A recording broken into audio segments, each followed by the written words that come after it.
وَإِذَا حُيِّيتُم بِتَحِيَّةٍ فَحَيُّوا بِأَحْسَنَ مِنْهَا أَوْ رُدُّوهَا إِنَّ اللَّهَ كَانَ عَلَى كُلِّ شَيْءٍ حَسِيبًا۔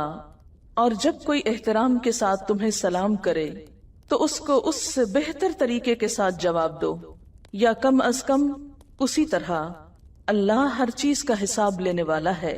ارشاد باری تعالیٰ ہے وَإِذَا حُيِّيتُم، اور جب تم دعا دیے جاؤ، سلام کیے جاؤ۔ حُيِّيتُم کا لفظ جو ہے تحیہ سے ہے، تحیہ کا روٹ ہے یہ ہے، اسی سے لفظ حیات ہے، زندگی کے معنوں میں۔ عرب عام طور پر کسی سے ملاقات کے وقت کہا کرتے تھے حیاک اللہ، اللہ تجھے زندگی دے، جیسے عام طور پر ہم کہتے ہیں جیتے رہو۔ ان کے ہاں گریٹنگ کا طریقہ کیا تھا؟ حیاک اللہ کہتے۔ تو اس سے حییتم بتحیۃ کا لفظ پھر ہر دعا کے لیے بھی استعمال ہونے لگا، اور خصوصاً سلام کے لیے۔ آپ جانتے ہیں کہ ہر معاشرے میں کچھ ایسے دعائیہ کلمات ہوتے ہیں جو معاشرے کے افراد آپس میں میل ملاقات کے وقت ابتدائی تعارف، اظہار محبت اور اعتماد، نشان اخوت اور مودت اور علامت وحدت کے طور پر استعمال کرتے ہیں۔ دنیا کے اگر مختلف مذاہب کا جائزہ لیا جائے، یا مختلف زبانوں کا، یا مختلف کلچرز کا، تو ہم دیکھتے ہیں کہ عربوں میں اسلام سے پہلے ایسے 2-3 الفاظ رائج تھے، مثلاً اہلاً و سہلاً، حیاک اللہ، مرحبا وغیرہ۔ سلام کا لفظ بھی معروف تھا، لیکن بعد میں باقی الفاظ کی نسبت سلام کو ایک اسلامی شعار قرار دیا گیا۔ اگرچہ باقی الفاظ بھی باقی رہے، لیکن مسلمانوں کو یہ سکھایا گیا کہ جب وہ ایک دوسرے سے ملاقات کریں تو اس وقت السلام علیکم کے الفاظ استعمال کریں۔ تو یہاں پر پھر حییتم کا لفظ جو ہے السلام علیکم کہنے کے معنی میں ہے۔ فرمایا جب تم سلام کیے جاؤ، السلام علیکم کہے جاؤ، بتحیۃ کوئی بھی سلام، فحیو تو تم سلام کرو۔ کیا مراد ہے اس سے؟ سلام کا جواب دو۔ کیسے؟ بِأَحْسَنَ مِنْهَا، اس سے زیادہ بہتر طریقے سے، او ردوہا، یا اسی کو لوٹا دو، یعنی وعلیکم السلام کہہ دو، یا وعلیکم السلام ورحمت اللہ وبرکاتہ۔ احسن منہا کیا ہے؟ ورحمت اللہ وبرکاتہ کا اضافہ، اور ردوہا کیا ہے؟ وعلیکم السلام، یعنی یہ برابر کا جواب ہے۔ عربوں کے علاوہ دنیا کی اگر دیگر زبانوں اور کلچرز کا جائزہ لیا جائے تو آپ دیکھیں گے کہ جو الفاظ استعمال ہوتے ہیں وہ عام طور پر کیا معنی رکھتے ہیں۔ السلام علیکم کا معنی تو ہے تم پر سلامتی ہو، اور السلام اللہ تعالیٰ کے ناموں میں سے ایک نام بھی ہے۔ گویا ایک مسلمان جب دوسرے مسلمان کو سلام کرتا ہے اور السلام علیکم کہتا ہے تو یہ صرف اظہار محبت ہی نہیں، دعا ہی نہیں، اللہ کا نام لینا بھی ہے، اللہ کا ذکر کرنا بھی ہے، دوسرے کو اللہ کی یاد دلانا بھی ہے، اور دعا کے معنوں میں ایک بہترین دعا کہ تم میری طرف سے ہر طرح محفوظ رہو، کیونکہ مسلمان کی تو تعریف ہی یہ ہے المسلم من سلم المسلمون من لسانہ ویدہ، کہ مسلمان وہ ہے جس کے ہاتھ اور زبان سے دوسرے مسلمان محفوظ رہیں۔ اور پھر السلام یعنی ہر طرح کی سلامتی ہو تم پر، ظاہری سلامتی بھی، باطنی سلامتی بھی، یعنی تمہاری زندگی، صحت، جان و مال، اولاد، ایمان، اخلاق، ہر چیز سلامتی میں رہے، کیونکہ صرف سلام نہیں بلکہ السلام ہے، تو ال کیا ہے؟ مکمل سلامتی، اور پھر صرف دنیا کی نہیں آخرت کی بھی۔ تو اس اعتبار سے آپ دیکھیں کہ کتنے جامع الفاظ ہیں السلام علیکم کے۔ لیکن جب ہم کچھ دوسرے الفاظ کا جائزہ لیتے ہیں تو آپ دیکھیے کہ خود آپ ہی کے کلچر میں اب سلام سے زیادہ کس چیز کا رواج ہے؟ ہیلو اور ہائے کا۔ جب ان الفاظ کا مطلب معلوم کرنے کی کوشش کی گئی تو پتہ چلا کہ ان کا کوئی مطلب ہی نہیں، ان کا کوئی معنی نہیں۔ ہاں ایک گمان یہ ہے کہ ہیلو کا لفظ ہیل سے ہے، لیکن حقیقی معنی کسی کو معلوم نہیں۔ اسی طرح دیگر زبانوں میں، مثلا کورین میں سلام کے لیے جو لفظ استعمال ہوتا ہے انیونگا سیو، اس کا معنی ہے کیا آپ سلامتی میں ہیں؟ یعنی اس دعا دینے کی بجائے سوال ہے کہ کیا آپ سلامتی میں ہیں، کیا آپ ٹھیک ہیں. اسی طرح چائنیز میں ہے نیہا، کیا آپ خیریت سے ہیں. پھر اسی طرح ہیبرو میں شلوم کے لفظ بولا جاتا ہے، اس کا ایک معنی ہے سلامتی. تو جیسا کہ آپ جانتے ہیں کہ ہیبرو جیوز کی لینگویج ہے اور ان کا دین دراصل الہامی دین ہے اور وہیں سے اوریجنیٹ کرتا ہے جہاں سے اسلام کر رہا ہے. تو اس کا ایک معنی تو سلامتی ہے، دوسرا معنی ہے صحت مند، برائی سے محفوظ. لیکن اس میں بھی برائی سے محفوظ یا صحت مند یا سلامت، شلوم ایسے ہی جیسے ہم کہیں سلام. بعض لوگ ہمارے ہاں بھی صرف سلام بولتے ہیں، السلام علیکم نہیں کہتے. اسی طرح ہندی میں نمستے کہتے ہیں، جس کا ایک معنی تو ہے خوش آمدید اور دوسرا معنی اس کا ہے میرے اندر کا خدا آپ کے اندر کے خدا کی تعظیم کرتا ہے، گویا ان کے مذہب کو بھی ریپرزینٹ کر رہا ہے. پھر اسی طرح ہوائن لینگویج میں الوہا خوش آمدید کے معنوں میں، اس سے پورچوگیز میں بوم دیا گڈ مارننگ کے معنوں میں. عربوں کے ہاں بھی یہ رواج تھا اور اب بھی ان کے کلچر میں یہ چیزیں موجود ہیں. صباح الخیر، مساء الخیر، صباح النور، روشن صبح ہو، اچھی صبح ہو، اچھی شام ہو. انگریزی میں بھی کچھ اور لفظ گڈ مارننگ، گڈ ایوننگ، تو وہ سب بھی آپ دیکھیں کہ وقتی سلامتی یا وقتی اچھائی کی بات ہے اور اس میں بھی دعا نہیں ہے. دعا کا ایک طرح سے معنی پایا جاتا ہے کہ تمہاری صبح اچھی ہو یا شام اچھی ہو. لیکن اسلام میں کیا ہے؟ السلام علیکم، السلام، صبح کیا، شام کیا، دوپہر کیا، پوری زندگی. اور صرف یہ زندگی نہیں، آخرت بھی، ہر طرح کی خیر اور سلامتی ہو. پھر اسی طرح اٹالین میں چاؤ، اس کا معنی بھی ہائے ہے. پھر اسی طرح افریکنز میں داگسی. پھر اسی طرح جرمن میں گوٹن تاگ، آپ کا دن اچھا گزرے. اسی طرح فیوجن لینگویج میں ہوبو، آپ کیسے ہیں. پھر اسے ساؤتھ افریکن میں ہو از اٹ، یعنی ہاؤ از اٹ، سب کچھ کیسا ہے، اور اسی کا جواب ہوتا ہے جیمبو، کچھ گڑبڑ نہیں. پھر اسی طرح ہنگری میں جانا پوت یعنی گڈ ڈے. پھر ساؤتھ افریقہ میں کہتے ہیں زولو، ساؤ بونا، مجھے آپ نظر آ رہے ہیں، آئی سی یو. پھر اس طرح مالی میں انیبارا، آپ اور آپ کا کام کیسا ہے. پھر اسی طرح سلووینیا میں زنجو، جس کا معنی ہے لمبی زندگی پاؤ. تو آپ دیکھیں گے کہ مختلف زبانوں یا مختلف علاقوں میں سلام کا جو لفظ ہے وہ بھی انکمپلیٹ ہے. اور اس میں ادائیگی میں بھی آپ دیکھیں ان الفاظ کا اگر صحیح پروننسیشن بھی آپ کو معلوم ہو وہ کیسے ساؤنڈ کرتا ہے. جیسے وہ چائنیز میں بتا رہے نیہا، اور دوسری طرح السلام علیکم. تو آپ دیکھیں کہ جو ساؤنڈ ہے اس کا بھی ایفیکٹ فرق ہے. ایک لفظ آپ سنتے ہیں تو وہ آپ کی طبیعت پہ اور طرح گزرتا ہے، دوسرا سنتے ہیں تو اس کا اثر کچھ اور ہوتا ہے. تو السلام علیکم کہنا صرف ایک لفظ بولنا ہی نہیں بلکہ ایک دعا دینا ہے، دوسرے کی خیر چاہنا ہے، بھلائی چاہنا ہے. امام ابن عیینہ کا ایک قول نقل کیا گیا کہ انہوں نے کہا کہ اتدری ما السلام، کیا تم جانتے ہو کہ سلام کس چیز کا نام ہے؟ پھر انہوں نے اس کی وضاحت کی کہ سلام کرنے والا دراصل یہ کہہ رہا ہوتا ہے کہ تم میری طرف سے بالکل مطمئن رہو، امن میں رہو، بے خوف رہو، یعنی مجھ سے تمہیں کوئی پریشانی نہیں ہوگی. اور اس میں آپ دیکھیں کہ ایک یاد دہانی بھی ہے کہ جب ہم کسی سے ملاقات کو جاتے ہیں اور ہم کہتے ہیں السلام علیکم اور پھر اس کو تانے دینے لگتے ہیں، پھر اس کے سامنے کو غیبت کرنے لگتے ہیں اور اس کے عمل برباد کرنے لگتے ہیں، پھر اس کے ساتھ جھوٹ، دھوکہ اور فریب کا معاملہ کرتے ہیں، تو خود ہمارے قول فعل میں تضاد ہو گیا.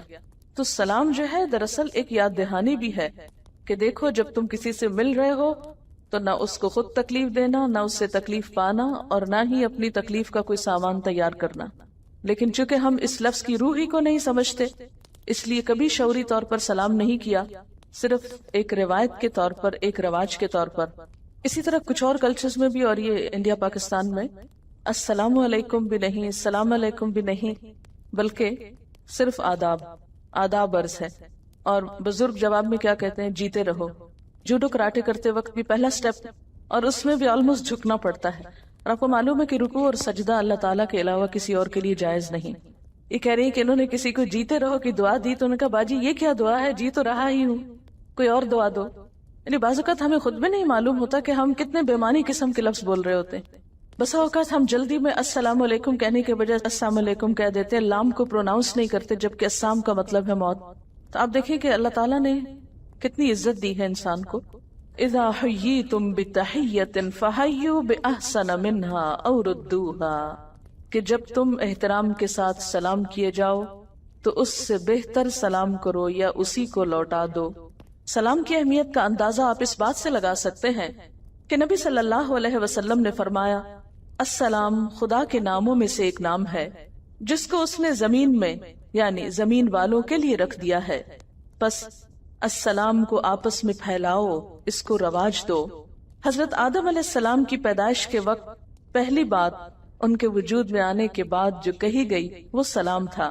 بخاری اور مسلم کی روایت ہے، حضرت ابو ہریرہ رضی اللہ تعالی عنہ کہتے ہیں کہ نبی صلی اللہ علیہ وسلم نے فرمایا، لما خلق اللہ تعالی آدم، اللہ تعالیٰ نے جب حضرت آدم علیہ السلام کو پیدا کیا، قال فرمایا، اذهب جاؤ، فسلم پھر سلام کرو، علی اولئک نفر من الملائکہ فرشتوں کے اس گروہ کو، جلوس جو بیٹھے ہوئے ہیں، فاستمع پھر غور سے سننا، ما یحیونک جو وہ تم کو کہیں گے، یعنی جو بھی تمہیں دعا دیں گے اس کو غور سے سننا، فإنها تحیتک کیونکہ وہ تمہارا سلام ہوگا، وتحیت ذریتک اور تمہاری اولاد کا سلام ہوگا۔ فقالا تو حضرت آدم علیہ السلام نے جا کر کہا، السلام علیکم، فقالو تو انہوں نے کہا، السلام علیکہ ورحمت اللہ۔ جواب میں فرشتوں نے ان کے لیے السلام علیکہ کہا کیونکہ وہ ایک تھے اور فرشتوں کی جماعت تھی۔ فزادوہ ورحمت اللہ اور انہوں نے رحمت اللہ کا اضافہ کیا کیونکہ بے احسن منہا کرنے کے لیے۔ اسی طرح ایک اور حدیث میں آتا ہے، حضرت ابو امارہ برا بن عازب سے روایت ہے کہ ہمیں نبی صلی اللہ علیہ وسلم نے 7 باتوں کا حکم دیا، بیمار کی مزاج پرسی کا، جنازوں کے پیچھے چلنے کا یعنی اس میں شریک ہونے کا، چیخنے والے کی چیخ کا جواب دینے کا، کیسے جواب دیتے ہیں؟ یرحمک اللہ کہہ کر، کمزور کی مدد کرنے کا، مظلوم کی فریاد رسی کرنے کا، سلام پھیلانے کا اور قسم دلانے والے کی قسم پوری کر دینے کا۔ یہ بھی بخاری اور مسلم کی روایت ہے۔ نبی صلی اللہ علیہ وسلم نے فرمایا، سب سے بڑا بخیل وہ ہے جو سلام کرنے میں بخل کرے، یعنی جو سلام نہ کرے۔ نبی صلی اللہ علیہ وسلم کا ارشاد ہے کہ ایک مسلمان کا دوسرے مسلمان پر یہ حق ہے کہ جب مسلمان بھائی سے ملے تو اس کو سلام کرے، یعنی یہ ایک مسلمان کا دوسرے مسلمان پر حق ہے، حقوق مسلم میں سے ہے۔ آپ صلی اللہ علیہ وسلم نے فرمایا، مسلمان پر مسلمان کے 5 حقوق ہیں، یعنی ہر مسلمان کے دوسرے پر ہیں۔ نمبر 1 سلام کا جواب دینا، نمبر 2 مریض کی عیادت کرنا، نمبر 3 جنازے کے ساتھ جانا، نمبر 4 دعوت قبول کرنا اور نمبر 5 چیخ کا جواب دینا۔ سلام کی اہمیت کا اندازہ آپ اس سے بھی لگا سکتے ہیں کہ سلام صرف دنیا ہی کے لیے نہیں، آخرت میں بھی ہوگا، حتیٰ کہ وہ فرشتے جو نیک لوگوں کی روح قبض کرنے کے لیے آتے ہیں وہ بھی آ کر پہلے ان کو سلام کرتے ہیں۔ كذلك يجزي الله المتقين الذين تتوفاهم الملائكة طيبين يقولون سلام عليكم ادخلوا الجنة بما كنتم تعملون۔ اس کا ترجمہ ہے سورۃ النحل کی آیت نمبر 31-32 ہے، ایسی ہی جزا دیتا ہے اللہ متقی لوگوں کو، ان متقی لوگوں کو جن کی روحیں پاکیزگی کی حالت میں یعنی نیکی اور اچھے کام کرنے کی حالت میں جب فرشتے قبض کرتے ہیں تو کہتے ہیں سلام علیکم، یعنی ایک طرح سے سلام بھیجتے ہیں، جاؤ جنت میں داخل ہو جاؤ اپنے اعمال کے صلے میں۔ اسی طرح اللہ تعالیٰ اہل جنت کو سلام بھیجیں گے۔ ارشاد باری تعالیٰ ہے، ان اصحاب الجنت اليوم فی شغل فاکہون ہم وازواجہم فی ظلال علی الارائک متکئون لہم فیہا فاکہۃ ولہم ما یدعون سلام قولا من رب الرحیم۔ جنت والے اس دن عیش و نشاط کے مشغلوں میں ہوں گے، وہ اور ان کی بیگمات گھنے سایوں میں مسہریوں پر تکیے لگائے ہوئے بیٹھے ہوں گے، ان کے لیے جنت میں ہر قسم کے لذیذ پھل ہوں گے اور وہ سب کچھ ہوگا جو وہ طلب کریں گے۔ رب رحیم کی جانب سے ان کے لیے سلام کی صدا ہے، سلام آیا ہے، یعنی جب لوگ بیٹھے اپنی خوشگپیوں میں مصروف ہوں گے، کھا پی رہے ہوں گے، ہنس کھیل رہے ہوں گے، تو اتنے میں انہیں اللہ تعالیٰ کی طرف سے سلام پہنچے گا۔ اور آپ دیکھیں کہ ان ساری خوشی کی چیزوں سے بڑھ کر وہ خوشی ہوگی کہ اللہ تعالیٰ کی طرف سے سلام آیا. پھر اسی طرح فرشتے بھی اہل جنت کو سلام کریں گے. قرآن پاک میں آتا ہے وَالْمَلَائِكَةُ يَدْخُلُونَ عَلَيْهِمْ مِنْ كُلِّ بَابٍ سَلَامٌ عَلَيْكُمْ بِمَا صَبَرْتُمْ فَنِعْمَ عُقْبَى الدَّارِ. اور فرشتے ان پر ہر دروازے سے داخل ہوں گے، یعنی جنت کے کئی دروازے ہیں تو ہر دروازے سے فرشتے آئیں گے اور آ کر ان کو سلام کریں گے اور کہیں گے سلام علیکم بما، کیونکہ بوجہ اس کے جو صبرتم، تم نے صبر کیا. فنعم عقبی الدار، کتنا اچھا گھر ہے آخرت کا، یعنی یہ انجام کتنا بہترین ہے. اگر اس وقت تم بے صبری کرتے اور اللہ کی نافرمانی کرتے تو یہاں نہ پہنچتے. اسی طرح سورہ زمر میں آتا ہے وَسِيقَ الَّذِينَ اتَّقَوْا رَبَّهُمْ إِلَى الْجَنَّةِ زُمَرًا حَتَّى إِذَا جَاءُوهَا وَفُتِحَتْ أَبْوَابُهَا وَقَالَ لَهُمْ خَزَنَتُهَا سَلَامٌ عَلَيْكُمْ طِبْتُمْ فَادْخُلُوهَا خَالِدِينَ. جو لوگ اپنے رب کا تقوی کرتے ہیں، یعنی ان کے دل میں رب کا احترام، محبت اور خوف ہے، انہیں جنت کی طرف گروہ در گروہ لے جایا جائے گا، یہاں تک کہ جب وہ اس میں آ جائیں گے اور اس کے دروازے کھلے ہوئے ہوں گے، یعنی پہلے سے ہی کھول دیے گئے ہوں گے. وقال لهم خزنتها، اور جنت کا دربان یا جو دروازے پہ کھڑا ہوگا وہ آنے والوں کو کیا کہے گا؟ سلام علیکم، سلام ہو تم پر، طبتم، اچھے رہے تم، فادخلوها، بس داخل ہو جاؤ اس جنت میں، خالدین، ہمیشہ رہنے والے. اب یہ ہے گھر تمہارا ہمیشہ ہمیشہ کے لیے. تو وہاں بھی انہیں سلام کے ذریعے ویلکم کیا جائے گا. نبی صلی اللہ علیہ وسلم نے سلام کی بہت تاکید کی ہے. آپ کا ارشاد ہے تم لوگ جنت میں نہیں جا سکتے، تم لوگ جنت میں نہیں جا سکتے. کس کو کہا؟ سب مسلمانوں کو. جنت میں نہیں جا سکتے جب تک مومن نہیں بنتے، اور تم مومن نہیں بن سکتے جب تک کہ ایک دوسرے سے محبت نہ کرو. میں تمہیں وہ تدبیر کیوں نہ بتا دوں جس کو اختیار کر کے تم آپس میں ایک دوسرے سے محبت کرنے لگو، آپس میں سلام کو پھیلاؤ. سلام کا فائدہ کیا ہے؟ اس میں ہم دیکھتے ہیں پہلی بات تو یہی کہ اہل جنت کی صفت ہے. جنت والے وہاں پر کوئی لغو بات نہ سنیں گے، نہ کوئی گناہ کی بات ہوگی. لا يسمعون فيها لغوا ولا تأثیما الا قیلا سلاما سلاما. نہ وہ وہاں لغو باتیں سنیں گے نہ گناہ کی بات، بس ہر سو سلام ہی کی صدا ہوگی. گویا جنت میں لے جانے والے کاموں میں سے اہم ترین کام سلام کرنا ہے، کیونکہ وہاں رہنے والوں کا بھی پسندیدہ فیورٹ جو کلام ہوگا وہ یہی ہوگا. تو اگر آج ہمیں اس سے گھبراہٹ ہوتی ہے اور آج ہم یہ نہیں کرنا چاہتے یا اس میں بخل کرتے ہیں یا اس کو پسند نہیں کرتے، تو پھر سوچ لیجئے کس چیز کی تیاری کر رہے ہیں. کیونکہ جنت کی تیاری کے لیے یہ ضروری ہے کہ سلام کی عادت ہو. اور وہاں پر ان کی پکار یہی ہوگی دعواہم فیہا سبحانک اللہم وتحیتہم فیہا سلام. ان کی پکار اس میں سبحانک اللہم ہوگی، یعنی اللہ کی تسبیح کریں گے، پسندیدہ ذکر جو اہل جنت کریں گے. اور ان کی گریٹنگز تحیہ بمانا گریٹنگ ہوتا ہے، اور ان کی گریٹنگ اس میں سلام سلام ہوگی، اور جنت میں لے جانے کا ذریعہ بھی ہے. حضرت ابو یوسف عبداللہ بن سلام سے روایت ہے، میں نے آپ صلی اللہ علیہ وسلم کو فرماتے ہوئے سنا، اے لوگو سلام کو پھیلاؤ، یعنی اس کو رواج دو، عام کرو، لوگوں کو کھانا کھلاؤ، رشتوں کو ملاؤ، یعنی صلہ رحمی کرو، اور اس وقت اٹھ کر نماز پڑھو جب لوگ سوئے ہوئے ہوں، تو تم جنت میں سلامتی کے ساتھ داخل ہو جاؤ گے. پھر یہ کہ سلام اللہ تعالیٰ کے قرب کا ذریعہ ہے.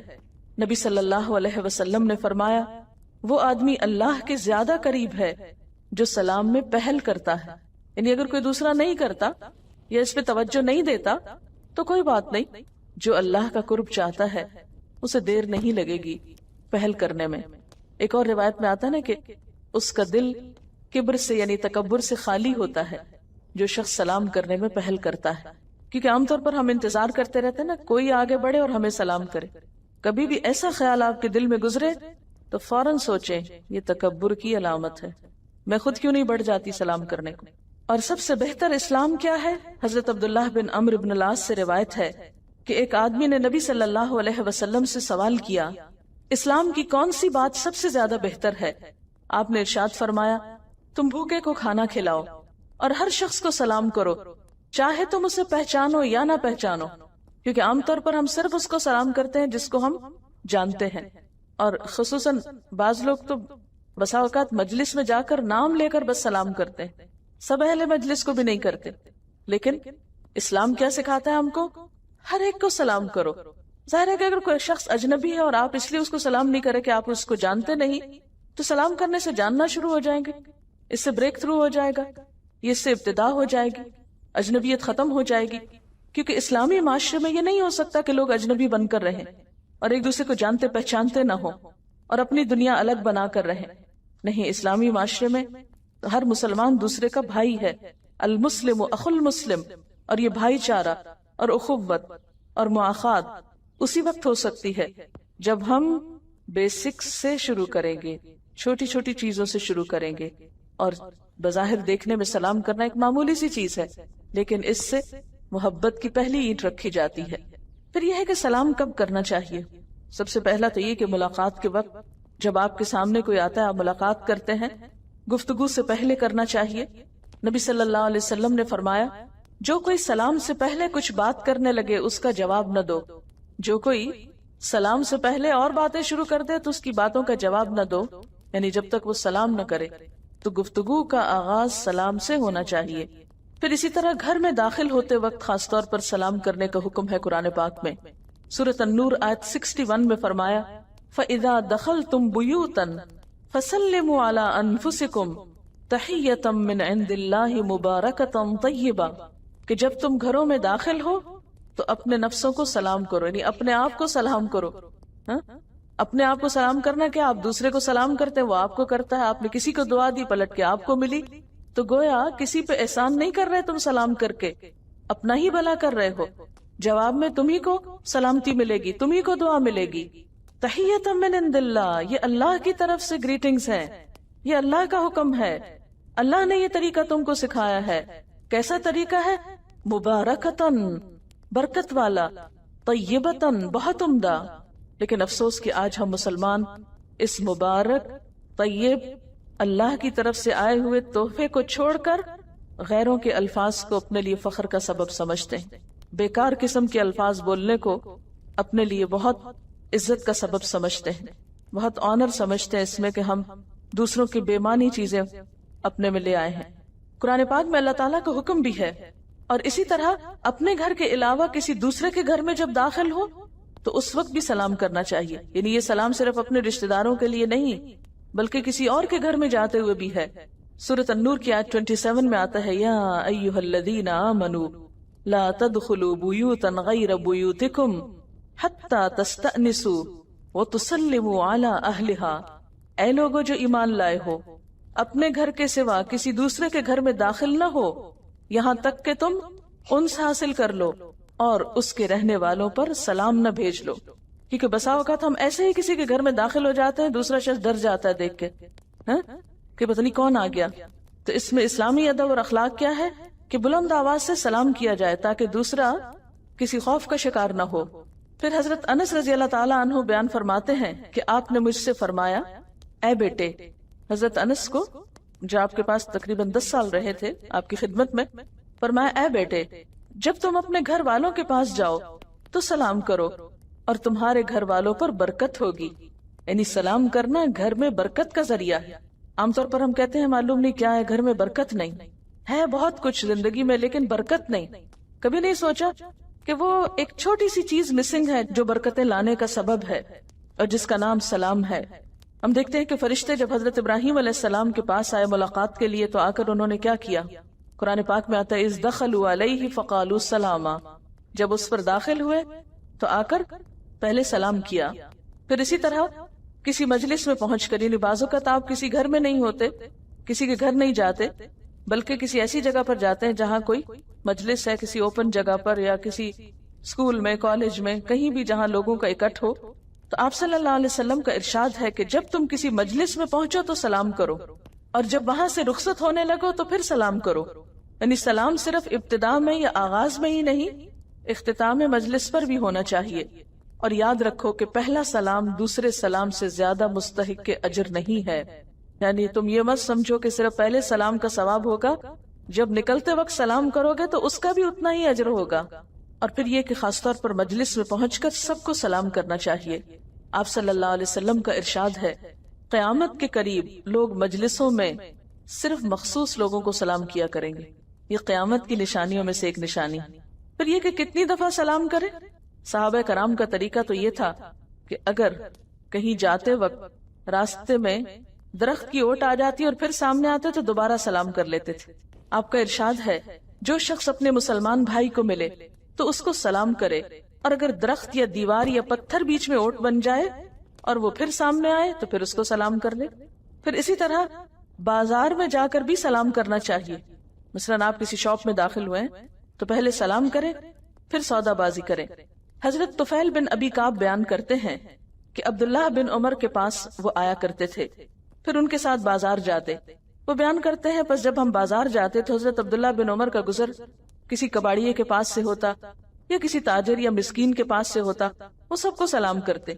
طفیل کہتے ہیں کہ ایک دن میں آپ کے پاس آیا، انہوں نے مجھے اپنے ساتھ بازار چلنے کو کہا. میں نے ان سے کہا، بازار میں کیا کریں گے؟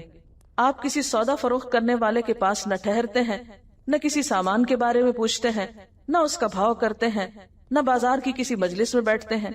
میں تو کہتا ہوں یہیں بیٹھتے ہیں. یعنی ملاقات کے لیے آئے تو ان کا چلو چلتے ہیں. نہیں، کیا فائدہ جانے کا، یہیں بیٹھتے ہیں، ہم آپس میں گفتگو کریں. تو انہوں نے فرمایا، اے ابو بطن، ہم تو صرف سلام کرنے کی غرض سے ہی بازار جاتے ہیں. جو بھی ہم سے ملے ہم اس کو سلام کریں. یعنی ہم راستے میں باتیں بھی کرتے جائیں گے اور جو ملے گا اس کو سلام بھی کرتے جائیں گے. پھر اسی طرح یہ کہ سلام کیسے کرنا چاہیے؟ اونچی آواز سے سنا کر کرنا چاہیے. یعنی اتنی اونچی آواز سے کم از کم کہ دوسرے کے کان تک آواز پہنچ جائے، نہ بہت شدید چیخ چلا کر کہ دوسرا اس سے بھی گھبرا جائے، اور نہ ہی اتنا منہ میں کہ کسی کو پتہ ہی نہ چلے کہ سلام کیا یا نہیں کیا. حضرت عبداللہ بن عمر رضی اللہ تعالیٰ عنہ فرماتے ہیں کہ جب کسی کو سلام کرو تو اپنا سلام اس کو سناؤ، اس لیے کہ سلام خدا کی طرف سے نہایت پاکیزہ اور برکت والی دعا ہے. حضرت مقداد اپنی طویل حدیث میں بیان فرماتے ہیں، اس لیے کہ سلام خدا کی طرف سے نہایت پاکیزہ اور برکت والی دعا ہے. حضرت مقداد اپنی طویل حدیث میں بیان فرماتے ہیں کہ ہم نبی صلی اللہ علیہ وسلم کے لیے ان کے حصے کا دودھ اٹھا کر رکھ دیا کرتے تھے، بس آپ رات کو تشریف لاتے اور اس طرح سلام کرتے کہ سوئے ہوئے کو بیدار نہ کرتے. یعنی اگر کوئی سو رہا ہو تو اس وقت اس کو اٹھا کے جگا کے سلام مت کرو، اور جو جاگ رہا ہوتا اس کو سنا دیتے. بس نبی صلی اللہ علیہ وسلم تشریف لائے اور اس طرح سلام کیا جس طرح آپ کیا کرتے تھے. پھر اسی طرح اگر جس کو سلام کیا جا رہا ہے وہ دور ہو اور آپ کی آواز وہاں تک نہ پہنچ سکتی ہو، یا پہنچانے کے لیے آپ کو بہت چیخنے چلانے کی ضرورت ہو، تو ایسے میں ہاتھ کے اشارے سے بھی سلام کیا جا سکتا ہے. حضرت اسما بنت یزید سے روایت ہے کہ آپ صلی اللہ علیہ وسلم ایک دن مسجد سے گزرے. مسجد میں خواتین کی ایک جماعت بیٹھی ہوئی تھی تو آپ نے ہاتھ کے اشارے سے سلام کیا. اس سے ایک اور بات بھی پتہ چل رہی کہ مسجد میں عورتوں کو ایک گروپ کی شکل میں بھی بیٹھنے کی اجازت ہے، جیسے اب بھی مسجد حرام اللہ پاک کی مسجد میں خواتین کو شکر ہے جانے کی اجازت ہے. پھر اسی طرح سلام کرتے وقت خندہ پیشانی سے اور مسکرا کر سلام کرنا چاہیے. حضرت عبداللہ بن حارث کہتے ہیں کہ میں نے حضور صلی اللہ علیہ وسلم سے بڑھ کر کسی کو مسکرانے والا نہیں پایا. پھر اسی طرح بسا اوقات اگر آپ کسی کو سامنے نہ پائیں اور سامنے سلام نہ کر سکے، اور جس کو آپ سلام کرنا چاہتے ہیں وہ آپ سے دور ہو، تو کسی دوسرے کے ذریعے بھی سلام بھیج سکتے ہیں. مثلا کوئی شخص دوسرے شہر میں ہے یا دوسرے ملک میں ہے تو آپ کسی اور کو بیچ میں امین بنا کر سلام بھیج سکتے ہیں، اور اس کو بھی چاہیے کہ آگے پہنچا دے، یہ نہ ہو کہ اپنے پاس ہی رکھ لے. حضرت عائشہ رضی اللہ تعالی عنہا سے روایت ہے کہ مجھ سے نبی صلی اللہ علیہ وسلم نے فرمایا، یہ جبریل علیہ السلام ہیں جو تجھے سلام عرض کرتے ہیں. حضرت عائشہ فرماتی ہے میں نے جواب میں عرض کیا وعلیہ السلام ورحمۃ اللہ وبرکاتہ، یعنی ان سے احسن طریقے پر سلام کا جواب دیا. اسی طرح خط میں لکھ کر سلام بھیجا جا سکتا ہے. آپ صلی اللہ علیہ وسلم نے ہرقل کو جب خط لکھا تو اس میں سلام کے الفاظ یہ تھے، سلام علی من اتبع الہدی، سلامتی ہو اس پر جو ہدایت کی پیروی کرے. لیکن مسلم کو خط لکھتے وقت یہ لفظ نہیں لکھنے چاہیے، اس کو السلام علیکم ورحمۃ اللہ وبرکاتہ کے الفاظ لکھنے چاہیے.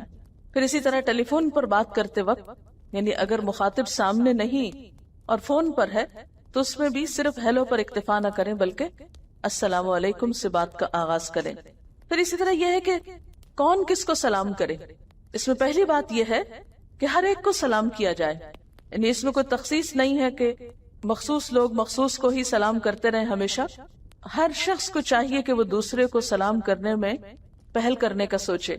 نبی صلی اللہ علیہ وسلم نے فرمایا تقرأ السلام علی من عرفت ومن لم تعرف، تم سلام کرو اس کو بھی جسے تم پہچانتے اور اس کو بھی جسے تم نہیں پہچانتے۔ آپ صلی اللہ علیہ وسلم نے فرمایا کسی مسلمان کے لیے یہ بات جائز نہیں کہ وہ اپنے مسلمان بھائی سے 3 دن سے زیادہ قطع تعلق کیے رکھے کہ جب دونوں ملیں تو ایک ادھر کترا جائے دوسرا ادھر نکل جائے۔ ان میں سے افضل وہ ہے جو سلام میں پہل کرے، یعنی اگر کچھ تھوڑی بہت ناراضگی مس انڈرسٹینڈنگ ہو بھی جائے تو بھی 3 دن تک ختم ہو جانی چاہیے، اور ان دونوں میں سے زیادہ اچھا شخص وہ ہے جو سلام میں پہل کر لے۔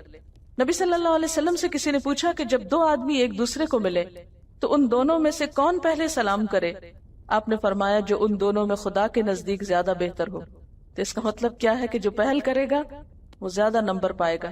حضرت عبداللہ بن عمر رضی اللہ تعالیٰ عنہ سلام میں پہل کرنے کا اتنا اہتمام فرماتے کہ کوئی شخص ان سے سلام کرنے میں پہل نہیں کر پاتا تھا۔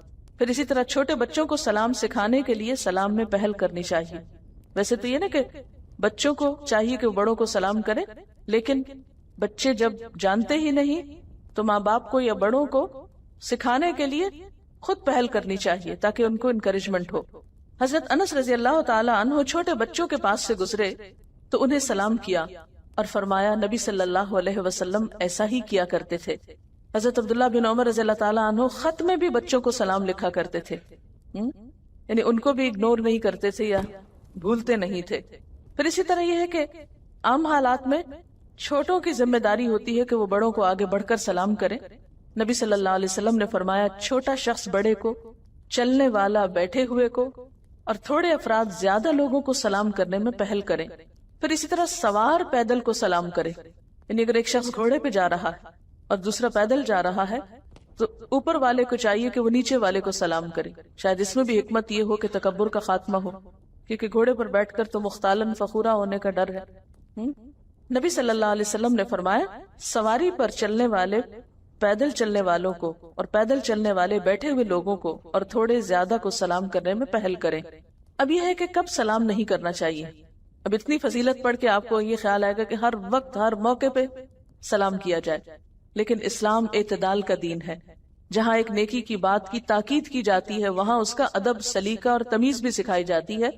یہ نہیں کہ نیکی کرنے کا مطلب یہ ہے کہ ہر موقع بے موقع نیکی کی جائے۔ نیکی کا بھی ایک وقت ہوتا ہے، ایک طریقہ اور سلیقہ ہوتا ہے۔ نمبر 1، جب لوگ قرآن و حدیث پڑھنے یا پڑھانے میں مصروف ہوں، مثلا اس وقت کلاس ہو رہی ہے، اب یہ درست نہیں ہوگا کہ کوئی آئے اور بلند آواز سے سلام کرے اور سب اس کی طرف توجہ کرے، وعلیکم السلام کرے، اور ابھی ایک لائن اور پڑھی جائے تو پھر ایک اور آ جائے اور پھر وہ سلام کرے، تو یہ طریقہ درست نہیں ہے۔ اسی طرح جب کوئی شخص انڈیویجولی بھی قرآن پاک کی تلاوت کر رہا ہو تو اس کو سلام نہیں کرنا چاہیے تاکہ اس کا سیکوینس نہیں ٹوٹے، یا کوئی شخص پڑھنے میں مصروف ہے اس کو سلام نہیں کرنا چاہیے جا کر، کیونکہ اس کی پڑھائی ڈسٹرب ہوتی۔ اور ہمارے ہاں حال یہ ہے کہ اگر کہیں آپ بیٹھ جائیں پڑھنے تو پھر آپ کی خیر نہیں، کہ اسی وقت سب کو آپ اچھے لگتے ہیں اور اسی وقت سب آپ کو سلام کرتے ہیں۔ اور بعض لوگ تو اتنے مہربان ہوتے ہیں کہ ہاتھ کا قلم چھڑوا کے، کتاب بند کرا کے ہاتھ بھی ملاتے ہیں، مسافہ بھی کرتے ہیں، معانقہ بھی کرتے ہیں، اور پھر دنیا بھر کی خبریں بھی معلوم کرتے لیتے اور دیتے ہیں۔ لیکن آپ دیکھیں کہ ایک ایک منٹ قیمتی ہوتا ہے، اور خصوصاً آپ کو یہ معلوم ہے کہ جب آپ کوئی کام کر رہے ہوتے ہیں، خصوصاً پڑھنے کا کام کر رہے ہوتے ہیں، تو آپ کے دماغ میں ایک پوری فلم چل رہی ہوتی، کوئی شخص آ کے اس کو بریک کر دیتا ہے تو دوبارہ اس کو جوڑنے میں مشکل پیش آتی۔ کبھی آپ مشین پہ کپڑے سیے تو آپ نے دیکھا ہوگا کہ دھاگا ٹوٹ جائے تو کتنی کوفت ہوتی کہ دوبارہ ڈالنا پڑے گا، مشکل پیش آتی۔ لیکن اس سے زیادہ مشکل ہے کہ پڑھتے وقت ایک شخص ایک پیراگراف کو آدھا پڑھ چکے اور بیچ میں کوئی آ کے سلام کرے اور پھر وہ دوبارہ سے اس کو پچھلا آدھا پڑھنا پڑے۔ اگر پوری طرح اس کو نہیں جوڑا تو آگے سے بات سمجھ ہی نہیں آئے گی۔ اور ہو سکتا ہے کہ ایک شخص قرآن پاک پڑھ رہا ہے، مثلا اس نے پڑھا لا تقربوا الصلاۃ، اور اتنے میں سلام ہو گیا کہ نماز کے قریب نہ جاؤ، اور کسی نے سلام کر دی، اس کا معنی تو اتنا ہی مکمل ہو گیا نا، آیت بیچ میں رہ گئی۔ تو ایسے موقع پہ سلام نہیں کرنا چاہیے. پھر اسی طرح جب کوئی خطبہ دینے اور سننے میں مصروف ہو، یعنی جیسے جمعے کا خطبہ ہے، کوئی دے رہا ہے یا سن رہا ہے، سننے والے کا بھی احترام ہے. پھر اسی طرح جب کوئی اذان دے رہا ہو یا تکبیر کہہ رہا ہو، ظاہر ہے کہ وہ اذان چھوڑ کے اگر سلام کا جواب دینے لگے تو پھر اذان کا کیا بنے. جب کسی مجلس میں دینی موضوع پر گفتگو ہو رہی، مطلب کسی عالم سے سوال کیا گیا، وہ جواب دے رہا ہے، تو بعض اوقات اوپن مجلسیں ہوتی ہیں نا کہ ہر کوئی آ جا رہا ہوتا ہے. اب ایک شخص بول رہا ہے اور لوگ سن رہے ہیں اور وہ بات سمجھ رہے ہیں کہ اتنے میں ایک اور شخص آ کے سلام کرتا ہے اور وہ ان سب کا سیکوینس توڑ دیتا ہے اور سب کو بدمزہ کرتا ہے، تو یہ وقت بھی سلام کرنے کا نہیں. ابھی آپ خاموشی سے بیٹھ جائیں، جب مجلس برخاست ہوگی، گفتگو ختم ہوگی، پھر آپ سلام کریں. پھر اسی طرح جب استاد پڑھانے میں مصروف ہو، یعنی خواہ قرآن پڑھا رہا ہو یا میتھمیٹکس پڑھا رہا ہو، اس وقت سلام نہیں کرنا چاہیے. اسی طرح جب کوئی قضاء حاجت کے لیے بیٹھا ہو، یعنی ٹوائلٹ میں ہے یا نہا رہا ہے، تو اس وقت سلام نہ کرے. اسی طرح جب کوئی شخص کسی حرام کام کا ارتکاب کر رہا ہو، کوئی فحش کام کر رہا ہو، کوئی بے حیائی کا کام کر رہا ہو، تو اس وقت وہ سلامتی کا مستحق نہیں ہوتا، دعا کا مستحق نہیں ہوتا. مثلا ایک شخص ڈرنک کر رہا ہے، ایسا شخص جو کھلم کھلا اعلانیہ طور پر کوئی حرام کام کر رہا ہو، غلط کام کر رہا ہو، تو اس کو بھی سلام نہیں کیا جائے گا. پھر اسی طرح یہود و نصارہ کو سلام کرنے میں پہل نہیں کرنی چاہیے. نبی صلی اللہ علیہ وسلم نے فرمایا یہود و نصارہ کو سلام کرنے میں پہل نہ کیا کرو. لیکن اگر کوئی ایسی مجلس ہے جس میں سب ملے جلے بیٹھے ہیں تو اس وقت آپ پہل کر سکتے ہیں اگر باہر سے آ رہے ہیں. اور ان کو جواب کس طرح دینا چاہیے؟ حضرت انس رضی اللہ تعالیٰ عنہ سے روایت ہے کہ نبی صلی اللہ علیہ وسلم نے فرمایا جب تمہیں اہل کتاب سلام کریں تو تم وعلیکم کہا کرو. اور یہ یاد رکھیے کہ سلام کی ابتدا کرنے والے کو جواب دینے والے کے مقابلے میں زیادہ ثواب ملتا ہے. حضرت عمران بن حسین کا بیان ہے کہ نبی صلی اللہ علیہ وسلم تشریف فرما تھے کہ ایک آدمی آیا، اس نے آ کر السلام علیکم کہا، آپ نے سلام کا جواب دیا اور فرمایا 10 نیکیاں. پھر ایک دوسرا آیا، اس نے کہا السلام علیکم ورحمۃ اللہ، آپ نے فرمایا 20 نیکیاں، یعنی جواب دینے کے بعد. اس کے بعد تیسرا آیا، اس نے کہا السلام علیکم ورحمۃ اللہ وبرکاتہ، آپ نے فرمایا 30 نیکیاں.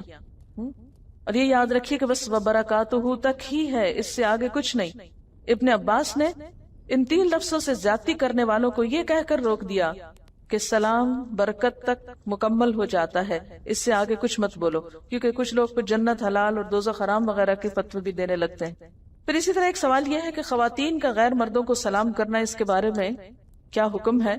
تو بات یہ ہے کہ اگر فتنے کا ڈر نہ ہو، یعنی کسی خرابی کا اندیشہ نہ ہو، تو دونوں ایک دوسرے کو سلام کر سکتے ہیں. مثلا اگر آپ بازار میں گئے ہیں، آپ دکان میں گئے ہیں، تو ظاہر اور باتیں اگر آپ کر سکتے ہیں، اس سے بھاؤ تاؤ کر سکتے ہیں، تو سلام کیوں نہیں کر سکتے؟ لیکن جہاں یہ خدشہ ہو کہ اس سلام سے بات آگے بڑھ جائے گی اور خرابی پھیلے گی، تو وہاں اجتناب کرنا چاہیے، وہاں ریزرو ہو کے ضرورت کی بات کرے انسان اور وہاں سے ہٹ جائے. کیونکہ ہم دیکھتے ہیں کہ نبی صلی اللہ علیہ وسلم مسجد میں جب تشریف لے گئے اور خواتین بیٹھی ہوئی تھی تو آپ نے ان کو ہاتھ کے اشارے سے سلام کیا. اس سے یہ پتہ چلتا کہ سلام تو کر سکتے ہیں، لیکن اس میں بھی ایک محتاط رویہ ضروری ہے. اور اسی طرح اگر کوئی مرد آ کر سلام کرتا ہے تو اس کو جواب دے سکتے ہیں، خصوصاً گھر میں جو رشتہ دار وغیرہ آتے ہیں تو اس میں. اور اسی طرح اگر ٹیلی فون پہ آپ کسی سے بات کر رہے ہیں تو جہاں بات کر لی تو وہاں سلام بھی ہو سکتا ہے. اور باتوں میں بھی جیسے غلط بات کرنے سے منع کیا گیا، اللہ کی نافرمانی کی باتیں منع ہے، تو اسی طرح اللہ کے نافرمانی کے کاموں میں پھر سلام دعا نہیں ہوگی. سلام کے علاوہ مصافحہ اور معانقہ بھی کیا جاتا ہے. مصافحہ کیا ہے؟ مصافحہ کا لفظ صف سے ہے، صف کہتے ہیں ہتھیلی کو، یعنی ہتھیلی سے ہتھیلی ملانا. اور اس کے بارے میں کیا حکم ہے کہ جب تک ایک مسلمان کا ہاتھ دوسرے مسلمان کے ہاتھ میں رہتا ہے تو دونوں کے گناہ جھڑتے رہتے ہیں. ایک اور جگہ پر آپ صلی اللہ علیہ وسلم نے فرمایا تصافحوا یذھب الغل، ایک دوسرے سے مصافحہ کیا کرو، اس سے دلوں کا غل کینہ جاتا رہے گا. یعنی اگر آپ کے دل میں کسی کے لیے کوئی بیڈ فیلنگ ہے، کوئی ناراضگی ہے، کوئی دل میں ایسے ہی میل ہے دوسرے کے بارے میں، تو کیا کرو، اس سے ہاتھ ملاؤ. یہ ایک نفسیاتی حربہ ہے. ہر چیز میں اعتدال ضروری ہے کہ بعض لوگ ہاتھ پکڑتے ہیں تو چھوڑتے ہی نہیں، پھر اس میں بہت مشکل ہو جاتی ہے کیونکہ دوسرے کو موقع نہیں دیتے. اس قدر شرمندگی ہوتی ہے کہ کسی دوسرے کا آگے آیا ہوا ہاتھ انسان ادھر سے کھینچنا برا اور ادھر دوسرے کو انتظار کرانا برا. تو اس میں ہم میں سے ہر ایک کو اتنی سمجھ بوجھ کا ثبوت ضرور دینا چاہیے کہ موقع محل کی مناسبت سے ہی ہاتھ پکڑے. یا تو دیر تک پکڑے رکھتے ہیں یا پھر اتنے زور سے دباتے ہیں کہ ہڈی پسلی ایک کر دیتے ہیں۔ اچھا، یہاں ایک حدیث ہے جس میں سلام اور جواب دونوں کے لیے ہی 30 نیکیوں کی بات کی گئی۔ جب دو مسلمان ملے تو ان میں سے ایک السلام علیکم ورحمۃ اللہ وبرکاتہ اور دوسرا جواب میں وعلیکم السلام ورحمۃ اللہ وبرکاتہ کہے تو ہر ایک کو 30 نیکیاں ملتی ہیں، اور مصافحہ کرنے سے دونوں کے گناہ معاف کر دیے جاتے ہیں، اور یہ صغیرہ گناہوں کی بات ہے۔ بخاری اور مسلم کی ایک اور حدیث ہے، فرشتے اس مسلمان پر تعجب کرتے ہیں جو مسلمان کے پاس سے گزرتا ہے اور اسے سلام نہیں کرتا۔ اسی طرح مصافحہ کے علاوہ معانقے کا جو حکم ہے، معانقہ کا لفظ عنق سے ہے۔ عنق کا مطلب ہوتا ہے گردن سے گردن ملانا، گلے ملنا جس کو اردو میں کہتے ہیں۔ حضرت حسن اور حضرت حسین رضی اللہ تعالی عنہما دوڑتے ہوئے آپ صلی اللہ علیہ وسلم کی طرف آئے تو آپ نے ان دونوں کو گلے کے ساتھ لگا لیا، یعنی بچوں سے خاص طور پر جب انسان سلام کرے، ان کو پیار کرے تو ان کو گلے سے لگائے، کیونکہ آپ صلی اللہ علیہ وسلم نے فرمایا جو کوئی اپنے بھائی یا کسی اور مسلمان سے محبت کرے تو اسے بتائے کہ وہ اس سے محبت کرتا ہے۔ تو گلے ملنا جو ہے یہ محبت کی علامت ہے، لیکن اس میں یاد رکھیے کہ گردن سے گردن ہی ملانا کافی ہے۔ پھر اسی طرح اگر کوئی شخص کھانا کھا رہا ہو تو اس کو بھی سلام نہیں کرنا چاہیے۔ آپ دیکھیے کہ سلام صرف زندہ کو نہیں، مردہ لوگوں کو بھی سلام بھیجنا چاہیے۔ اسی لیے حکم ہے کہ جب قبرستان کے پاس سے گزرے تو ان کو سلام کریں اور اس کی دعا پڑھیں، السلام علیکم یا اہل الدیار من المسلمین والمؤمنین وإنا ان شاء اللہ بکم للاحقون وإنا الی ربنا لمنقلبون۔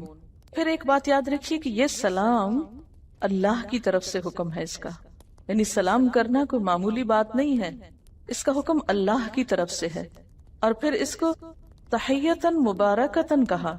ایک مسلمان کی تو زندگی کی ابتدا اور انتہا اس کے ساتھ ہے، لیکن ہم سب جنت کے طلبگار تو ہیں، منتظر تو ہیں، دعوے دار تو ہیں، لیکن اگر دیکھا جائے تو چھوٹی چھوٹی باتوں میں بھی ان امور کا خیال نہیں رکھتے جو جنت کی طرف لے جانے والی، اور بظاہر دیکھنے میں چھوٹی نظر آتی ہیں، لیکن آپ دیکھیے کہ کس قدر مشکل ہو گئی ہیں یہی نیکیاں، اور اس میں عام لوگ جو ہیں بسا اوقات آر سمجھتے ہیں۔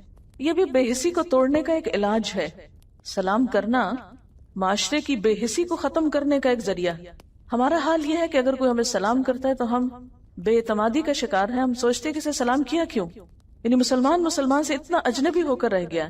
اچھا، اس میں آپ دیکھیں کہ مصافحہ بھی ہے، معانقہ بھی ہے، لیکن کس کرنا یہ کوئی اسلامی شعار میں سے نہیں ہے۔ بعض عرب ممالک میں آپ نے دیکھا ہوگا کہ وہ سلام دعا تو کچھ نہیں کرتے، صرف ایک دوسرے کو کس کرتے ہیں۔ یہ بھی ایک رواج کے طور پر یہ چیز عام ہو گئی ہے، ورنہ اسلامی شاعر میں سے نہیں ہے۔ اور اسی طرح عید کے موقع پر خاص طور پر یہ لازم سمجھا جاتا ہے۔ ٹھیک ہے، وہ ایک گریٹنگ کے لیے انسان تھوڑا زیادہ ویلکم کرتا ہے، لیکن وہ بھی کوئی سنت سے ثابت نہیں ہے کہ عید کے دن گلے ملنا کوئی سنت سے ثابت نہیں ہے۔ بسا اوقات ہمارے ہاں اسکولوں میں سلام بچوں کو چھڑا کر گڈ مارننگ اور گڈ ایوننگ کی تربیت دی جاتی ہے، اور جو بچہ ایسا نہ کہے اس کو باقاعدہ اسکولڈ کیا جاتا ہے۔ ان اللہ کان علی کل شیء حسیبا، بے شک اللہ ہر چیز کا حساب لینے والا ہے۔ کیا مطلب ہے اس کا؟ کس بات کا حساب لے گا؟ کس کس نے عمل کیا، نمبر 1۔ نمبر 2، زندگی میں کتنی دفعہ سلام کیا، کتنا کیا، کس نیت کے ساتھ کیا، اس پر کتنا اجر اس کے لیے لکھا جائے، کیونکہ ایک دفعہ سلام کرنے پر اگر 10 نیکیاں ہیں، دوسری دفعہ السلام علیکم ورحمۃ اللہ تک کہا تو 20 ہوئی، اور اگر کسی موقع پر وبرکاتہ تک کہا تو 30 ہوئی۔ تو حسیبہ وہ حساب لگانے والا ہے کہ کس شخص نے اس عمل کے ذریعے کتنی نیکیاں کمائیں۔ لیکن آپ دیکھیں گے کہ آپ صرف اس ایک اسلامی شاعر پر عمل کرنا شروع کریں گے تو بھی لوگ آپ پہ ہنسنے لگیں گے۔ اس کو کیا ہوگا؟ فنیٹک ہو گئے۔ کر کے تو دیکھیں، یعنی اگر کوئی کسی کو ہے اور یہ کہہ رہا ہے تو اس پر تو کوئی ہنستا نہیں ہے، جبکہ ان لفظوں کا معنی کچھ نہیں۔ لیکن اگر کوئی کسی کو دعا کرے تو یہ ہنسنے کی بات ہو گئی۔ اچھا، بعض لوگ تو باقاعدہ مذاق سا اڑا کر السلام علیکم، یعنی وہ لہجے میں ہی ایک طنزیہ سا انداز ہوتا ہے یا ہوٹنگ کا انداز ہوتا ہے، تو یہ بات بھی درست نہیں ہے، کیونکہ السلام اللہ کا نام ہے، ادب ہی سے لینا چاہیے۔ آپ دیکھیے کہ حضور صلی اللہ علیہ وسلم نے جب یہ فرمایا کہ جس کو تم پہچانتے ہو جس کو نہیں پہچانتے، اور پھر یہ حکم کہ ہر ایک کو سلام کیا جائے، تو اس میں آپ دیکھیے کہ آپ کو اپنے سرونٹس تک کو سلام میں پہل کرنا ہوگی۔ یہ نہیں کہ آپ ان سے ایکسپیکٹ کریں کہ وہ آپ کو سلام کرے، اور اگر نہیں کرے تو ان کو ڈانٹے کہ سلام کیوں نہیں بولا۔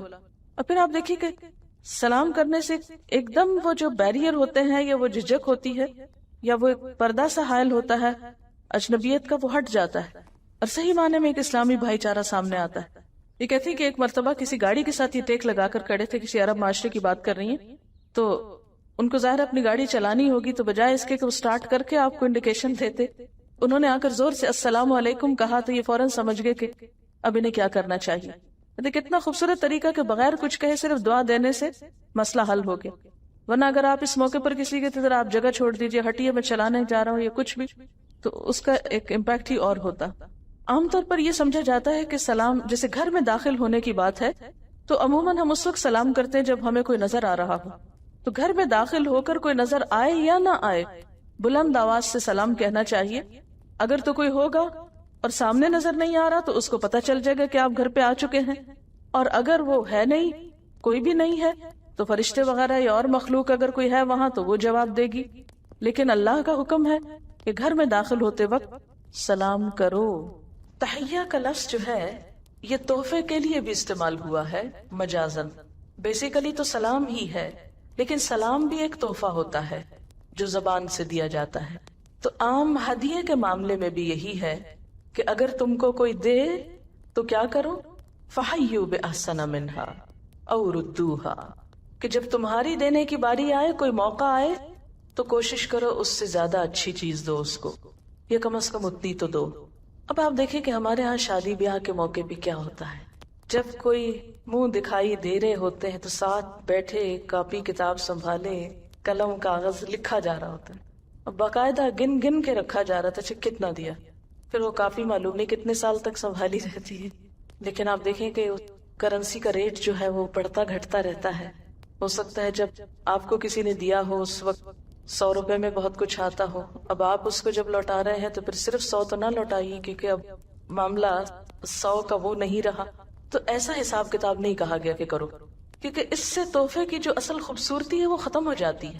تحفہ کس لیے ہوتا ہے؟ محبت بڑھانے کے لیے، نہ کہ بغض پیدا کرنے کے لیے۔ ہمارے ہاں یہ لینا دینا محبتیں نہیں نفرتیں بڑھا رہا ہے، شادی بیاہ کے موقعوں پہ خاص طور پہ، کہ نقص نکالے جاتے ہیں، اس پر منہ بنایا جاتا ہے۔ دینے کے معاملے میں بھی جو گھٹیا چیز ہوتی ہے خرید کے ہم کہتے ہیں اچھا دینے دلانے کے کام آ جائے گا، یعنی جو استعمال کے قابل نہ ہو، چلو نکال دو ان کو، کسی پہ دین چڑھا دو۔ اللہ تو جانتا ہے نا پھر نیت کیا دے رہے ہو، تو محبتیں کیسے بڑھیں گی؟ ایسے دینے سے محبت نہیں بڑھتی، اس دینے سے محبت بڑھتی ہے جو دل کی گہرائی سے دیا جائے، خواہ ایک چھوٹی سی چیز ہی کیوں نہ ہو۔ تو یہاں فَحَيُّوا بِأَحْسَنَ مِنْهَا سے مراد یہ نہیں کہ اگر کوئی کسی نے 100 روپے کی چیز دی ہے تو تم 110 دو یا 100 ہی دو۔ ہدیے کے معاملے میں کیا ہر شخص کی اپنی حیثیت دیکھی جائے گی۔ مثلاً اگر ایک شخص کو اللہ نے بہت دیا ہے تو وہ بہت بڑا ہدیہ دے سکتا ہے، لینے والا ہو سکتا ہے اس حیثیت کا نہ ہو۔ اب اگر یہ کہا جاتا کہ اس کوالٹی کی چیز لوٹاؤ یا اس قیمت کی لوٹاؤ تو وہ لینا تو اس کے لیے بلائے جان بن جائے، جیسے بن جاتا ہے لوگوں کے لیے کہ اب یہ اتنی مہنگی چیز کا تحفہ مل گیا، اب یہ پتہ نہیں کس طرح اترے گا، کیا ہوگا، وہ لے کے ایک تکلیف شروع ہو جاتی بندے، تو اس سے محبت تو نہ بڑھی نا، مقصد تو نہ پورا ہوا۔ تو یہ مقصد کیسے پورا ہو سکتا ہے کہ دینے والا اپنی حیثیت کے مطابق دے اور پلٹانے والا بھی اپنی حیثیت کے مطابق، یعنی احسن جو اس کے پاس احسن ہے، ٹھیک ہے، جو میکسیمم اچھا وہ کر سکتا ہے وہ دوسرے کے ساتھ کر لے، بِأَحْسَنَ مِنْهَا أَوْ رُدُّوهَا، یا اگر اس سے زیادہ اچھا انداز نہیں تمہارا تو اتنا تو رکھو۔ پھر اسی طرح پیش کرنے کے معاملے میں بھی کہ بعض اوقات بعض پیش کرنے والوں کا انداز اتنا خوبصورت ہوتا ہے کہ لینے والے کو محسوس نہیں ہوتا، اور بعض اوقات دینے والوں کا سٹائل ایسا ہوتا ہے کہ دوسرے الٹا مصیبت میں پڑ جاتے ہیں۔ جس طرح صدقہ دے کر اذیت دینا، احسان جتانا منع ہے، اسی طرح تحفہ دے کر اس کو مینشن کرنا، احسان جتانا، اذیت دینا یہ منع ہے۔ کیونکہ تحفے کے معاملے میں کیا ہے؟ تہادو، تحابو، ایک دوسرے کو ہدیہ دو، محبت بڑھتی ہے۔ لیکن اگر وہ مقصد پورا نہیں ہو رہا، بڑھنے کی بجائے نفرت بڑھ رہی ہے، بغض و عداوت بڑھ رہی ہے، دوری آ رہی ہے، اور صرف ایک بزنس ہو رہا ہے یا نمائش ہو رہی ہے، تو یہ چیز درست نہیں۔ کہ بعض اوقات انسان دوسرے کے بھلے کے لیے یا دوسرے کی خوشی کے لیے نہیں کرتا، اپنی نمائش کے لیے شروع کر دیتا ہے۔ تو ان ساری چیزوں سے بچ کر سلام کا جواب ہو یا تحفے کا جواب، اس میں کیا ہو؟ خلوص، محبت، چاہت، چاہے چھوٹی سی چیز ہی کیوں نہ، لیکن چھوٹی سے مراد بیکار والی نہیں۔ بہتر چیز کیا ہوتی ہے؟ کہ جو کسی دوسرے کو فائدہ پہنچائے۔ لیکن عام طور پر ہمارے معاشرے میں کچھ چیزیں بے سوچے سمجھے ہم کرتے ہیں، اور اس سے کیا ہوتا ہے کہ دینے والا بھی ایک تکلیف اٹھاتا ہے، لینے والا بھی ایک مصیبت میں پڑ جاتا ہے، اور وہ چیز کسی کا بھی استعمال کی نہیں ہوتی، کام ہی نہیں آتی۔ مثلا ہمارے ہاں عموماً کیا رواج ہے کہ جب کسی کے گھر جاؤ کیک لے کر جاؤ یا مٹھائی لے کر جاؤ، اور اکثر مٹھائی کی دکانوں کے جو لکھے ہوتے ہیں 1948 سے 1920 سے 100 سال پرانی دکانیں، وہ کس طرح چلتی رہی، بزنس فلرش کرتا ہے تو ہی وہ اتنا عرصہ قائم رہتی ہے نا، وہ نام، وہ برانڈ، وہ سب کچھ قائم رکھا جاتا ہے۔ تو ہمارے ہاں ایک رواج کی بات ہے، یہ فیشن کی بات ہے کہ جاؤ تو ایسی ہی کوئی چیز لے کے جاؤ۔ مثلا بعض اوقات آپ کسی مریض کی عادت کے لیے جا رہے ہیں اور لے جا رہے ہیں مٹھائی، تھوڑی سی تو سینس استعمال کرنی چاہیے کہ کس موقع کی مناسبت سے لے کے جا رہے ہیں۔ مثلا شہد کی بوتل ہو سکتی ہے، مثلا کوئی فروٹ ہو سکتا ہے، مثلا کوئی وائٹامنز ہو سکتے ہیں، مثلا کوئی اچھی کتاب ہو سکتی، مثلا کوئی اچھی کیسٹ ہو سکتی ہے کہ لیٹ کے سنتا رہے۔ ایک کیک اور مٹھائی کا ڈبہ ہی کیوں آخر؟ ہمارے ہاں تحفے میں ورائٹی نہیں، سینس نہیں یوز کرتے۔ مثلا عید کے موقع پہ آپ دیکھیں ہر شخص کیک کا تبادلہ کر رہا ہے، اب فریج میں بھی جگہ نہیں کہ اس کو رکھا جائے، کھانے کو بھی دل نہیں کہ کتنے کیک کھائیں گے آپ، ایک مصیبت ہوگی نا تحفہ۔ اب آپ دیکھیں کہ صرف مخصوص چیزیں ہی ہم نے کیوں سمجھ لی کہ یہی تحفہ ہو سکتا۔ اب آپ دیکھیں کہ جب اچھی چیزیں سرکولیٹ کرتی ہیں، اچھی چیزیں، مثلا اچھی کتاب، اچھی نصیحت، کوئی بھی اچھی استعمال کی چیز، تو اس میں کیا ہوتا ہے، ایک سروے میں نے پڑھا تھا، کون سا گفٹ لے کر آپ زندگی میں بہت خوش ہوئے یا کس سے لے کر، تو بہت سے لوگوں نے خوشبو کا لکھا ہوا تھا جو نمبر 1 تھا گراف، اور مشکل ہے کہ خوشبو مہنگی اتنی کہ اس کو افورڈ کرنا مشکل ہوتا ہے۔ تو ایسی صورتوں میں فلاورز بھی ہو سکتے ہیں، ان کی بھی بعض اوقات اتنی بے حرمتی ہوتی ہے کہ ان کی بھی قدردانی نہیں ہوتی، یا بعض اوقات آپ دیکھیں کہ ہم کئی 100 کا ایک بوکے ایک اوکیزن کے لیے لے لیتے ہیں، اور ہو سکتا ہے کہ وہ شخص مثلا آپ کا رشتہ دار ہے، آپ کو پتا ہے کہ اس کے گھر میں کھانے کو نہیں ہوتا 2 وقت صحیح طور پہ، اس کے بچے دودھ نہیں پی رہے، پتا ہوتا ہے رشتہ داروں میں، لیکن ہم وہاں ان بچوں کو کوئی غذائیت والی چیز دینے کی بجائے ان کو بوکے دے رہے ہیں۔ اب وہ بیچارے کیا کریں گے اس کو دیکھ دیکھ کے، کتنی دیر خوش ہوں گے دیکھ کے، ان کے پیٹ میں کچھ نہیں ہے۔ کیوں؟ اس لیے کہ ان معاملات میں ہم صرف فیشن کو دیکھتے ہیں کہ رواج کیا ہے، صرف ظاہریت کے اوپر جاتے ہیں۔ اچھا بعض اوقات اور کیا کرتے ہیں، چیز اندر بیکار سی ہے، اوپر اتنا قیمتی غلاف چڑھا دیں گے کہ اصل چیز سے زیادہ ریپنگ کے اوپر، پیکنگ کے اوپر خرچ کیا ہوا ہے۔ اب یہ بھی دراصل کیا ہے، ایک دکھاوا، ایک ریاکاری۔ ٹھیک ہے، احسن طریقے سے آپ پیش کریں، میلے شاپر میں نہ دیں یا کالے شاپر میں نہ دیں کسی کو، لیکن ضروری بھی نہیں کہ آپ مہنگے سے مہنگا ریپنگ پیپر ہی خرید کر اس میں دیں، ایک نارمل چیز سے بھی کام چل سکتا ہے۔ اچھا بعض اوقات ہم لوگ صرف کارڈز دیتے ہیں، اور کارڈز کی بھی بعض اوقات قیمتیں بہت زیادہ ہوتی ہیں، بعض اوقات 100 150 اب آپ دیکھیں کہ مثلا 100 روپے کا آپ نے کارڈ خریدا، کیا 100 روپے میں ایک اچھی کتاب نہیں آ سکتی؟ آ سکتی ہے نا۔ اس اچھی کتاب کے شروع میں آپ جو چاہیں لکھ دیں، پہلے فرنٹ پیج پہ جو کارڈ میں لکھا ہے نا، کسی میں سارا نقل کر کے لکھ دیں، تو وہ کارڈ کہاں جاتا ہے پتہ ہے نا آپ کو۔ لیکن اگر ایک اچھی کتاب ہوگی، کہیں کسی شیلف میں رکھی ہوگی، کبھی تو بور ہو کے اٹھا کے پڑھ ہی لے گا نا کوئی، جب کچھ نہیں ملے گا وہی پڑھ لے گا، آپ کے لیے صدقہ جاریہ ہو جائے گا۔ تو ایک مسلمان کا ہر کام با مقصد ہوتا ہے، وہ ہر چیز سے ثواب کماتا ہے۔ جیسے ایک بزنس مین ہوتا ہے نا، اس کا دماغ ہر وقت کہاں کام کر رہا ہوتا ہے، کہاں کس موقع سے کیسے فائدہ اٹھایا جا سکتا ہے، کہاں ایگزیبیشن ہو سکتی ہے، کہاں انٹروڈکشن کرایا جا سکتا ہے، کس طرح سیل بڑھائی جا سکتی ہے۔ مارکیٹنگ ایک پورا شعبہ بن گیا ہے۔ دنیا کے کاروباروں کے لیے تو ہم اتنا سوچتے ہیں، آخرت کمانے کے لیے کیوں نہیں سوچتے کہ ایک گفٹ بھی دے رہے ہیں اس پہ بھی خرچ کر رہے ہیں، کیوں نہ ایک اچھی چیز دیں جو کسی کے پیٹ میں جائے، اس کی بھوک مٹے تو جنت کمائے، کسی کے تن پہ جائے تو جنت کمائے، کسی کے استعمال میں آئے تو فائدہ ہو، کوئی اس سے پڑھ لے تو فائدہ ہو، کوئی سن لے تو فائدہ ہو۔ کتنا ویسٹ آف منی ہے ہمارے ان تحفوں تحائف میں۔ اگر وہ ایک پیکنگ 10 یا 20 روپیز کی بھی ہے 25 کی بھی ہے، تو کیا ایک اچھی کیسٹ 25 کی نہیں دی جا سکتی کہ جس کو کوئی گھر جا کے سنے اور اس کی دنیا بدل جائے، اس کا دل بدل جائے اور آپ کی آخرت بن جائے؟